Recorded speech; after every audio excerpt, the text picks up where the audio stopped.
Today on The Voice of Hope, we're joined by Landon Kirk, a visionary leader and coach who has dedicated his life to healing, growth, and transformation. Landon is currently a partner and executive coach with Next Level Growth and formerly served as Chief People Officer at Embark Behavioral Health, one of the nation's most respected youth and family treatment networks. As co-founder of KALO Programs, Landon helped pioneer trauma-informed care and innovative therapies, including a nationally recognized canine therapy program. Over nearly 2 decades, he's held roles from CEO to Chief Clinical Officer to Chief People Officer, always focused on creating cultures that heal and developing leaders who bring hope. He's a builder of people, systems, and purpose, and a true master of hope. Landon, welcome to the show. Oh, that's super nice. Thanks, Ken. Absolutely. And I should mention my best friend on the planet, co-founder of KALO with me, and we can't ignore that and act like that's not part of what's going on. So thanks so much. I really appreciate you hanging out with me and having a chance to talk a little bit about your experience and how you build great businesses and great therapeutic interventions. Thank you. Thanks for having me. Well, all right. You've been in leadership roles in clinical, operational, and now even this coaching arena. What's the through line in your approach to helping people grow? Yeah, I appreciate that. I think it's safe to say that, maybe even cliche to say, that the answer is relationships, no matter the vertical, whether that's clinical or operational or executive coaching or business guiding. Just think we all know that people respond when there is trust. And so I guess to go a layer deeper, trust is that essential element of the relationship. And so when I think about trust, I think, how do you get trust? You get trust through time and evidence. You have to have both, right? And so I always try to say those are the two most vital ingredients to have the trust that we need. Am I consistent? Do I do what I say that I'm going to do? Do I own my issues? Am I authentic? I don't think people trust us because of our bloodlines or our family names or where we went to school or what our degrees were or GPAs were, how much money we made, or even how successful we were. I think our success sometimes gives us the platform and the stage, but the real relationship of trust has to be established for anybody really to follow and to take any of your counsel. I've been able to apply that no matter my role or position. Any other kind of specific item relative to trust? The make it or break it thing that you would tell somebody to focus on? I think it's about being authentic and true to yourself. If you're trying to be somebody else, it's just not going to work. You know, as a young leader, I thought, I got to be more dynamic and outgoing and expressive, and because I like those kind of leaders. I like to listen to those people. But yeah, that might help with the presentation, but who am I? What are my traits and how do I own those things so people can feel my true self? I think that's just a vital part of professional maturity and growth. So there's no way to not consider you a leader. The things that you've done, you've led lots of people in lots of venues. What took you in that direction? When did you know that you were a leader, and how did you then start moving into that in a very big way? Oh yeah, thanks. If I'm being really honest, I think I would avoid leadership as a youth, as a young person. I think there's just natural tendency for me to just lead and grab it, but I didn't like the title. I just felt like the title was just something I just avoided. But I liked the peer leadership, the more authentic leadership, whether that be in sports or even as a missionary, I was a leader a lot. I would kind of get embarrassed about the title, but I just found that, I can make a bigger influence and I can impact people's lives more by taking on leadership. I just found such reward in guiding people and making their lives better that I just found that I stopped avoiding it and started to embrace it more. All right. So then you go through, a mission, you work as a therapist, you're leading certainly in that venue. Ultimately, together we founded KALO. What are some initial lessons very quickly that you started to learn in terms of leadership in that larger scale? I guess just to build off what I just answered, there really is about relationships. Our experiences really give us credibility and matter, but that the relationships are really, really important. And in the early days of pre-KALO and the early days of KALO, I just thought to be an authentic, trusting leader, I just got to be there for people. That's the answer. Well, that's one element, to listen, to have empathy. But I think that as I've grown and evolved as a person and as a leader, that I become more clear that they need balance. They need empathy and support, but they need a push, they need redirection, they need to be challenged. And when I've balanced those two things at the same time, that's where I really accelerated as a leader. If people can only think of me as a safe place to vent, that's a problem. I think that may have been some of my early career feedback that actually bothered me. I'm like, no, I want to help you grow and progress as a leader, so I have to challenge you a little bit more. So I think balancing those two things, they might sound like they're dichotomous, but I think they're both so critical. Empathy and challenging folks in the things that they need. And yet, how do you balance that with being sort of trauma-informed? That was such a big part of Kalo. How does that play into your leadership style? I love that question because I think trauma-informed leadership is not something that's always a phrase we hear. We hear about trauma-informed care. But a trauma-informed leader can spot some of the issues with our employees, right? Clinicians and direct care workers can spot it in our children. But I think to be a trauma-informed leader, you have to realize that in our industry, we attract amazing people. I think some of the best humans in the world go work in behavioral healthcare. It's amazing. We're already attracting good people. But the problem is some of these people bring some of their damage. Sometimes they're unresolved. We often say that aces attract aces. For those not familiar, ACEs, of course, stands for Adverse Childhood Experiences. And if we're treating children with adverse childhood experiences, that's not a great combination in our programs to have an unresolved care worker trying to treat an unresolved trauma child, right? We don't have great outcomes on those things. So I guess what I would say is one of the kindest things we can do is to release a person from a position that is actually triggering their trauma. We think that we're helping them, and we sometimes when we know too much about them as a trauma-informed leader, we see their own trauma that they're bringing into work, and we just think, well, we got to give them patience. We should be kind. We should be accepting. And of course, I am guilty of that. And we've had success stories too, and that's part of the issue, right? We have just enough success stories where we don't always do this. But I think where I've just developed and evolved as a person in my trauma-informed leadership is to realize that one of the kindest things we can do is actually let somebody go from a position where they have not resolved their trauma, because they're actually hurting themselves and they're hurting the kids. Yeah. So I don't know if we'll have it in the notes below, but acestoohigh.com, acestoohigh.com, if you want to understand more about ACEs. It's an amazing study that's just changed the landscape of healthcare and behavioral health care. I mean, it just is at the root of so much. So thank you for mentioning that. All right, so trauma-informed, these leadership experiences take you to a place where Kalo's acquired and grows and becomes Embark Behavioral Health. And you created what you called the Embark People Machine. Tell us about that. What is that? Yeah, kind of a funny name, huh? Really, the title of it was just to, almost in an aspirational way, to say that's what we want it to be. So meaning that we wanted, as a company, what is our product in behavioral healthcare? We're not making widgets, we're not selling real estate, we're not making shoes, we are helping people. And how do we do that? We do that through people. And so sometimes it's difficult to tangibly put your hands on what is it we are doing. But ultimately we can complicate this and make it harder than it needs to be. I just think we have to be great at people in healthcare. We have to be. It is the use of self to heal people. And so the people machine then is just this idea that it is the name that we gave at Embark to encompass the employee life cycle. And like every great businesses, right? Even in healthcare, billing, finance, marketing, operations, there would be no flinching to say, oh, we want to have a well-oiled machine in our department. We want to have things just run on time and produce great results and be exactly what we want it to be. But sometimes when you talk about that with people, it feels maybe like a little robotic or odd, but I think that's okay. I think it's a good challenge, and it invites a discussion like this where we say, actually, we want to have a well-oiled people machine at a company that's so vital to be great at people. So that 7-stage life cycle for me is, how do we attract people?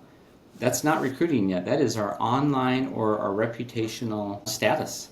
And so do people even want to work with us when we haven't even started recruiting them? And then when we do recruit, it becomes a lot easier, which is the second stage. But outside of recruiting, we can recruit people, but how do we select the right person? How do we make sure we're bringing the right person into the organization? How do we make sure we're promoting the right person with the traits? Not just the A player, but that they actually have the capacity to manage people. How do we onboard that person? How do we develop and retain that person? And ultimately, if these things just don't work out, how do we offboard this person in a way that's aligned with our culture, that feels good to that person, that celebrates their success? I find that I want to call that a people machine. I think to be excellent at all those areas in healthcare is vital. And then under those 7 categories, there's easily 100 to 200 categories of things you could train on and teach people, which is the final part of what we call the people machine. So every week, for just 30 minutes, I just had to sharpen the saw. I just drove and invented this idea that we were going to have a weekly people machine call where you're going to get on and we are going to give you one people leadership nugget that will help you, right? There's 40 hours in a week. Spend 30 minutes getting better. And so how do you do one-on-ones? How do you have crucial conversations? How do you manage toxicity? How do you manage underperformance? We would just have these tough topics and invite all the company leaders as well as high potential leaders who wanted to be leaders and say, this is what we expect of you in our culture. And so I'm really proud of that, to build that from scratch. It wasn't easy, and I had a lot to learn, especially with my background being a clinician.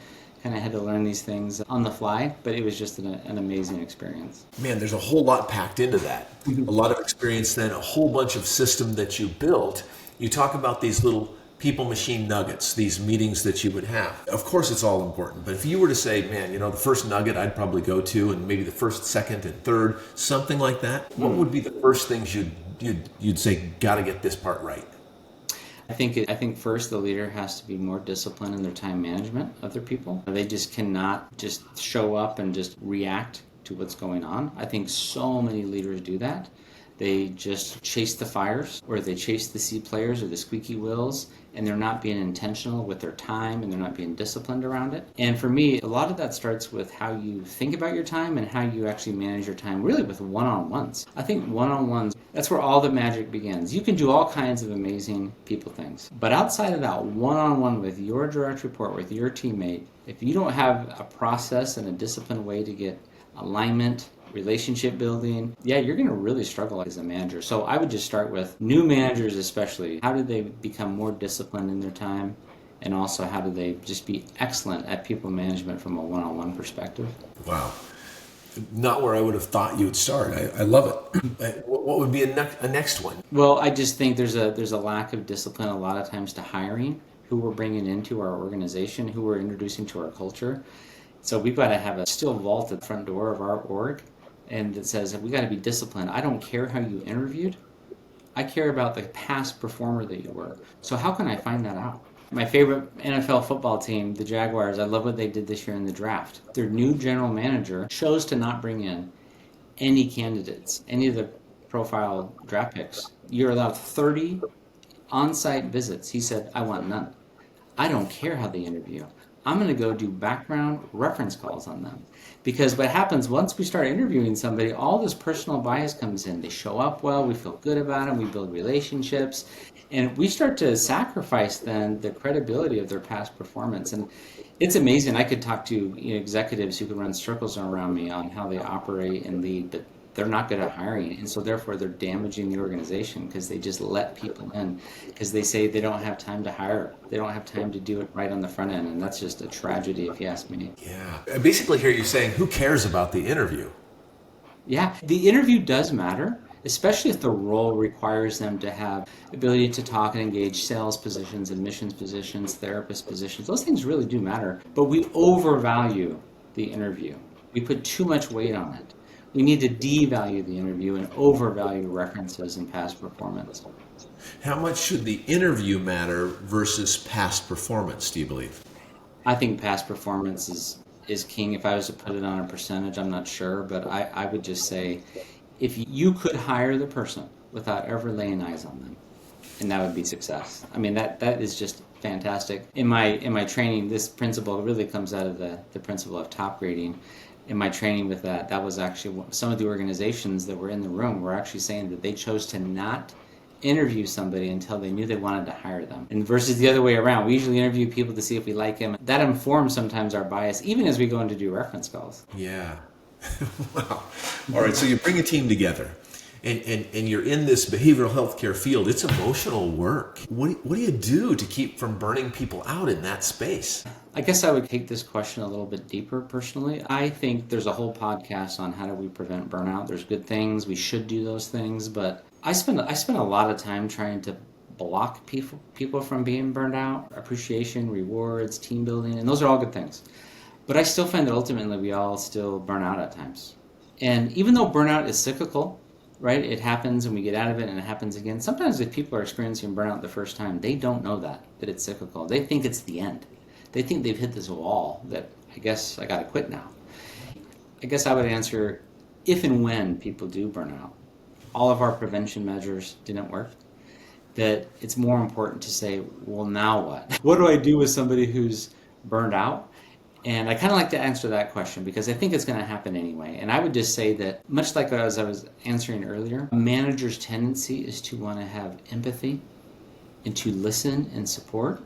And sure, you should do that. Let them vent. Let them express what's happening to them.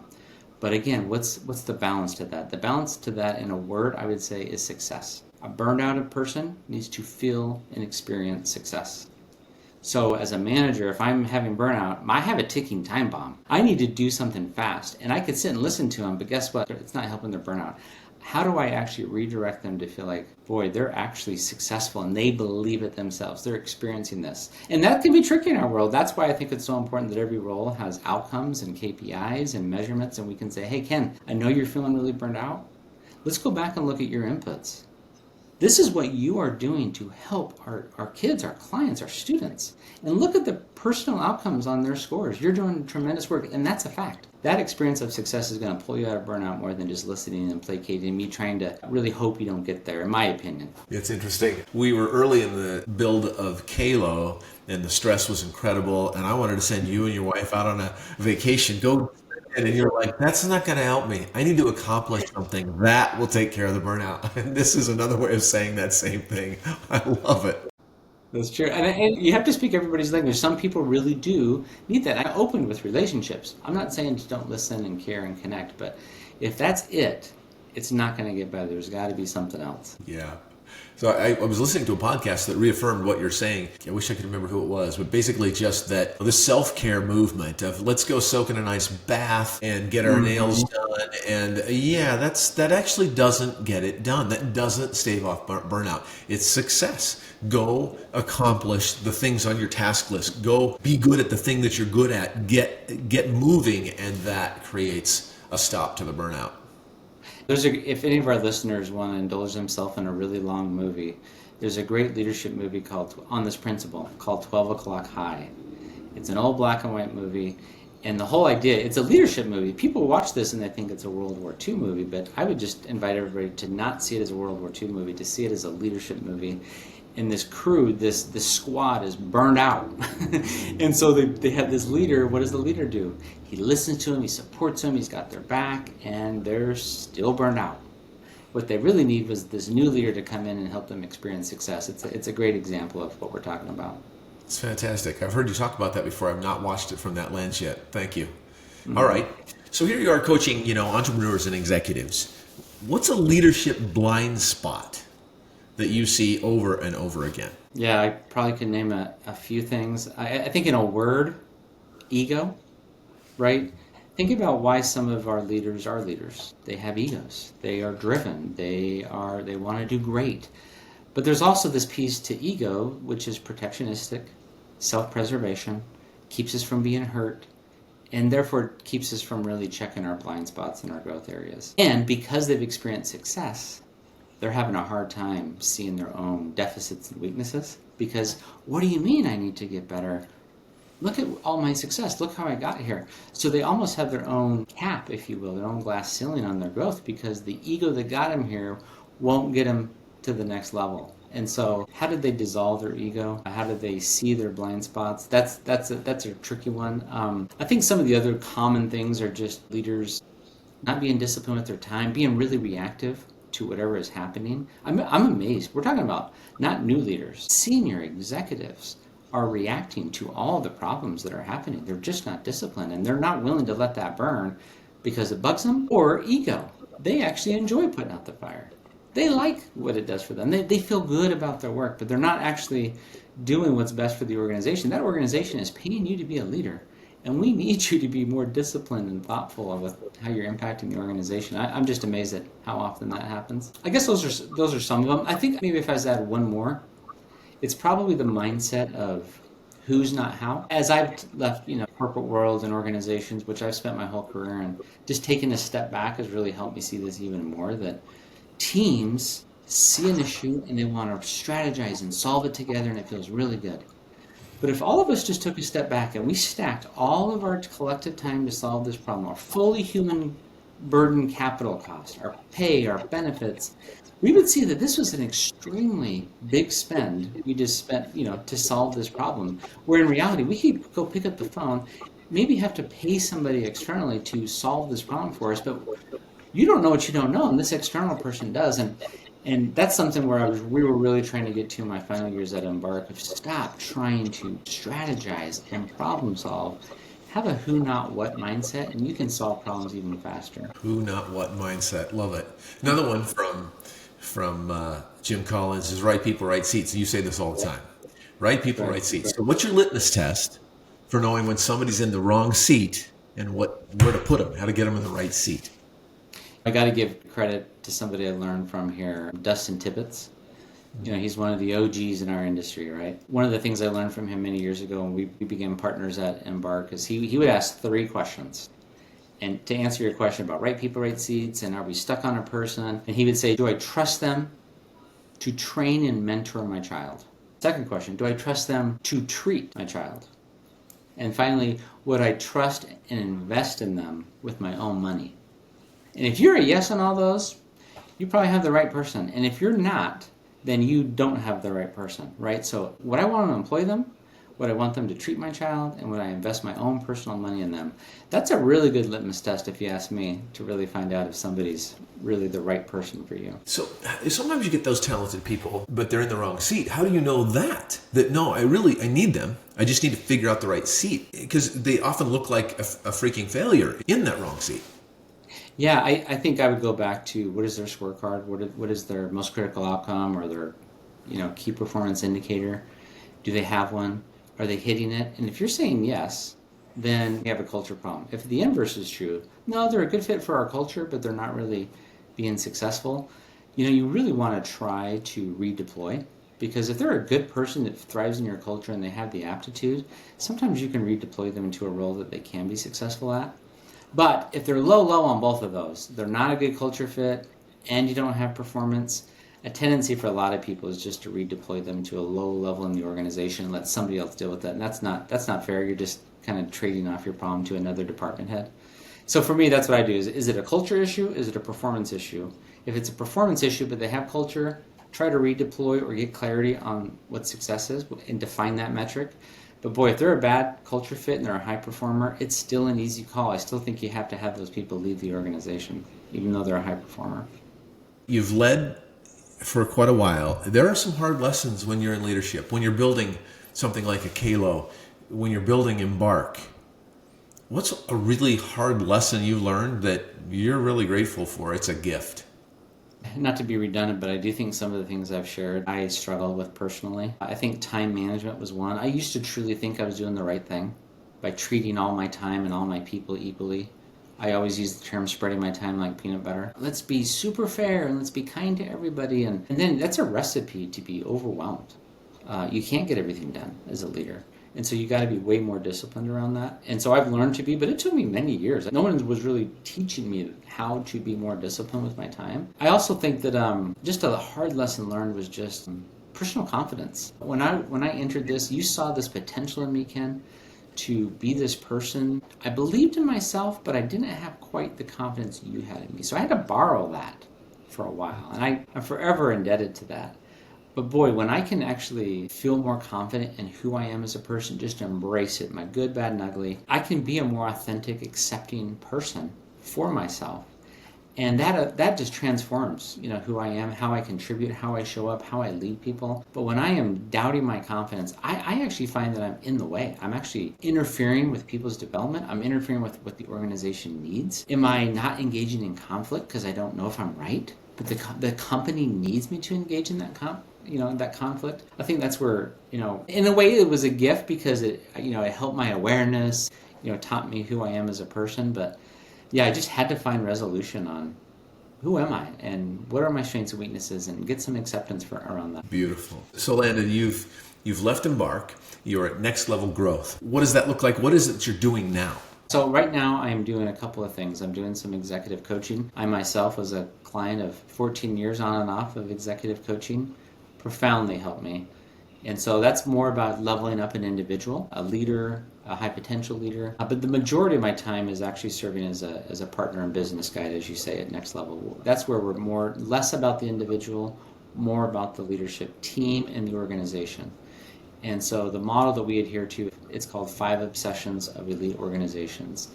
And how do we actually help the organizations that we work with be more disciplined in their thought, in their action, so they can get more disciplined results. And so it comes from everywhere from great people to playbooks to inspiring purpose to culture of performance, and then finally growing profits and cash flow.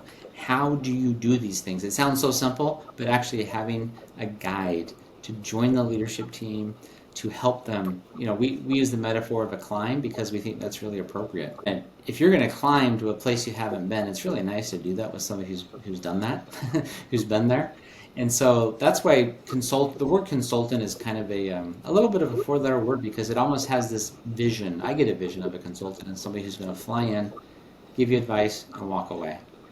And we believe we need to get our hands dirty with you to wrap our minds around the business and how we can elevate it and get it out of the place it's in. So whether that's lack of discipline or the desire to grow, that's what I'm doing now. Okay.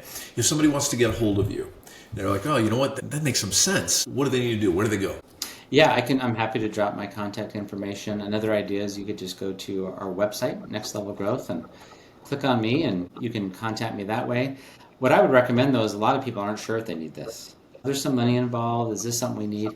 I really like the idea of a leadership team taking the health checkup. There's just simple questions. Everybody can take it, and then that will really instruct us to say, hey, you really don't need this. You're performing pretty well, or you may want to look at this. I think we have some things you can add. Your scores are pretty low in some of these five areas, like I mentioned. Fantastic. Gosh, Landon, I can't think of who I would rather hang out with for half an hour and chat about these things. Thanks so much for spending some time with me and being on The Voice of Hope. Oh, thank you, Ken. I got to say in closing, I am where I am because of you.